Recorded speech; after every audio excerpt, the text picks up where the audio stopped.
I'm so excited to talk with you today about the gross and disgusting topic of mold.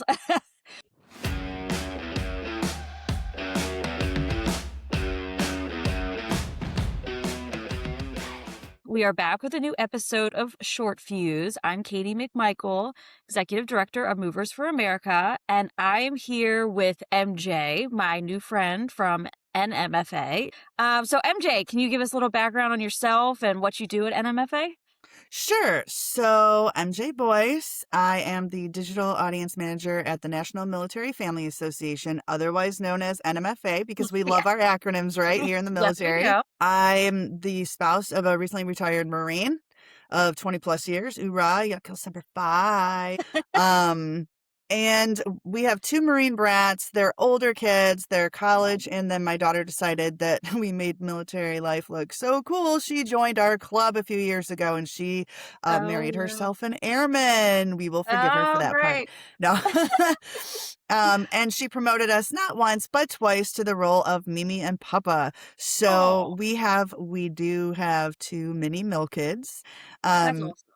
right now at the National Military Family Association, I'm the digital audience manager, which means I take care of our vast network of military families, making sure that they receive the information that they need in a Mhm. timely manner. And I also take their stories and elevate them to the decision makers so that in the event that there's legislation up that will impact a military family, we put out information about it. We say, how would this legislation impact you? We take their stories and we bring them right back to Capitol Hill so that they can see live and in living color what it's like to actually be a military family today. The National Military Family Association, if you haven't heard of us, we are the oldest military nonprofit, born in 1969 by five military spouses sitting around a kitchen table who were trying to take care of their widowed friends because back in the day, women didn't really work in the workforce like we do Mhm. now. And Right. so when their spouse died, their income died with them. And those military spouses took that story from that kitchen table to the halls of Congress, and 2 years later, the Survivor Benefit Plan was born. That's awesome. I did not know that that was the background of NMFA. That's a really cool story. Mhm. We advocate for military families across the board, whether Mhm. it's about healthcare, housing, moving, you name it, and we cater to that because a ready family is a ready mission.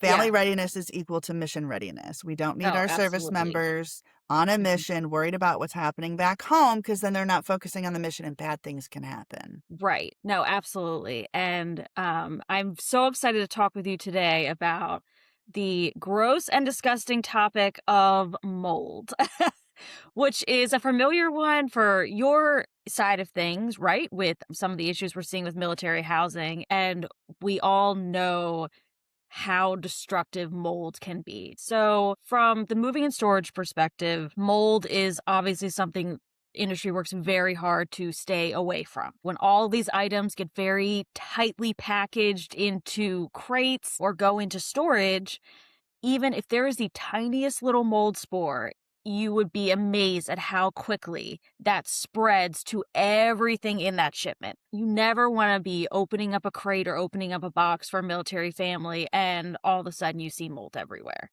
So, this is something on the moving side of preventing mold and finding ways to address it right at the source is always a positive thing for our industry. But even bigger than us is the impacts that mold has on military families. So, I would love to learn a little bit more about um, what are some of the impacts you've seen on the military families that you work with? Well, for starters, unfortunately, we've heard way too many stories. In fact, it's very hard pressed to find a family who has moved or has lived the military life who Hmm. either A, hasn't experienced it firsthand, or B, knows someone close who it did. It's Yeah. especially prevalent in those, more moist areas near, Sure. like say Florida, the Panhandle area. You've got South Carolina, Mississippi, that's very Right. prevalent there. So it would be important to kind of watch that a little closer than you would in, say, I don't know, Arizona or Michigan. But regardless of the environment, military families in every state, in every installation, both here and abroad, have experienced mold in some way, shape, or form. Mhm. So I will give you an example, just one of many, and this is Yeah. unfortunately not a unique story. Mhm. There is a military spouse. Her name is Erica Thompson. I highly encourage your audience to Google her in conjunction with the Mold Act, which we'll get to, I'm sure, in a minute. Yes. But Yes. Erica, her and her family of five kids, married to a service member, lived in Mhm. installation housing. They started to get sick, right? And then Yeah. they noticed they had mold. There was Mm. mold and it grew, just like you said, very fast. Yeah. Went rampant. And every time she would try and get someone to come fix it, what did they do? They would paint it over, and that was their remediation, right? Yeah. Now, Mhm. fast forward maybe 6 months. In 6 months' time, all five of her children were diagnosed with either neurological or respiratory illnesses, and their dog died. That's awful. And so all of their belongings were unfortunately just destroyed. She was Yeah. homeschooled. All the homeschool books were destroyed. The Oh, furniture, man. because even though you can't see it, you It's have to still dip it in, you know what I mean? And you Yep. can't dip everything in Right. bleach, and Yep. in cleaning. So they had to replace all of their belongings, and they did, move out of installation housing. But this was such a near and dear subject to her heart because, not sure if you're aware of this, but the military is a family business, and a very Yeah. large percentage of our current all volunteer force Mhm. comes from military families themselves. Well, unfortunately, all five of Erica's children are now and forever will be ineligible to join the United States military Yeah, that because of the story illnesses. yeah, that story just when I first heard that, I mean, imagining, the legacy that so many military families have in, being proud of their service record, and then you're trying to serve, you're trying to help your country, and then to find out that, the place that you've been housed in, that's been the cause of things. And so from what I'm aware, Erica has actually really taken action after this. And she is the spearhead of the Mold Act, which is, I'm going to let MJ talk about that. But, the Mold Act is something that the moving and storage industry, MFA specifically, has started to support. So I was wondering if you could talk a little bit about the Mold Act, kind of the status of it, what the Mold Act does. So the Mold Act, just plain and simple, is it was introduced to protect service members and their families from any mold and unsafe housing conditions in privatized military housing specifically. And Okay. it establishes standards, independent inspections, and contractor accountability. So, not many people know this. Military housing, for the most part, is privatized, right? Yes. And there was a 50-year contract. And so they are responsible for maintaining and Mhm. doing all the logistics of military family housing right now. And so this would allow for some accountability on their end. And it matters because, thousands of military families live in privatized housing, and Right. thousands of them are experiencing, hazardous conditions. Sometimes they have to pay out of pocket if they're like, we don't want to deal with mold anymore. Well, Right. they have to pay out of pocket to leave their Yeah. homes right now. Medical care, property loss, all of that. It gets pricey. And so between those health and safety standards, what this Mold Act would do is protect the families. So the Great. families already have a tenant bill of rights, but this goes beyond that and amplifies it actually. That's It great. sets those standards. If this were to pass, this right now, this is just introduced. It's kind of hanging out there in Congress until somebody votes on it, right? But an independent inspection would need to be performed at move in, move out periods, which Great. kind of cross-sects into the moving Yep. industry part, Mhm. and after complaints and after repairs. So if a repair is made and they try to just Yeah, just paint paint over over it it, or Mhm. then okay, go ahead and paint over it and roll the dice because an independent inspection is still going to happen.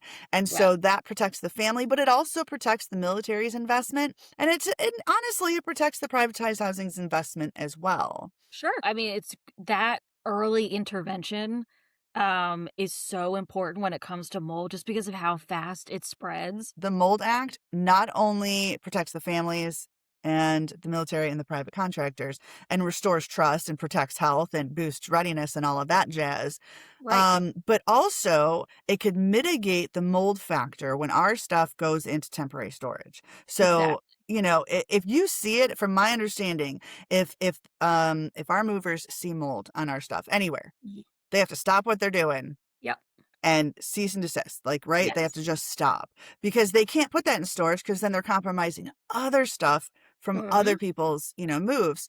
But if they don't see it and it does make its way into temporary storage, this is why we hear all of those crazy stories where, Yes. oh, it was fine when it went into storage, and oh my gosh, head to toe, all of my stuff is covered in mold. Well, a Right. lot of people in the moment, we have to understand, we have to meet them in the moment. In the Sure. moment of rage and Oh, stress from yes. a PCS move, Yep. um, we aren't always thinking clearly, and sometimes we grow rogue if we're in our feels, okay? Sure. And so we don't Neutral. mean to take it out on you, I promise. But we Yeah. do, and we're in that moment, that's all we see.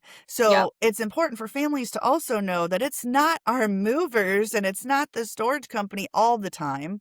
It Right. could have came from your home, and we Yeah. would have no way of knowing that unless there were independent inspections done prior to the move. Exactly. And that's where we totally empathize with military families. All of a sudden, this crate gets opened up and everything's covered in black. And it's like, it wasn't like this before. And that is one thing I would really stress, I guess, to, military families is do not be afraid to talk to your movers, right? If the movers are there and they're moving stuff and you see something, don't be scared to say, "Oh my gosh, I just see this. I think this is mold," right? Communicate with them. They genuinely want to help and make sure that your things don't get ruined. We're all in this together when we're getting that move from A to B. So even though mold is really tricky, be diligent about it. If you see something, say something. It's not the way we want to purge our things by being forced to through mold. Well, thank you so much for joining me today. I'm definitely going to have to borrow more of your time to come back to talk about more military issues. And I'm so excited to introduce you to the MFA audience. And I'm excited to work together on the Mold Act and get this through. Yes, ma'am. One team, one fight. Yes. All right. Thank you. And stay tuned, everyone, for our next episode coming soon.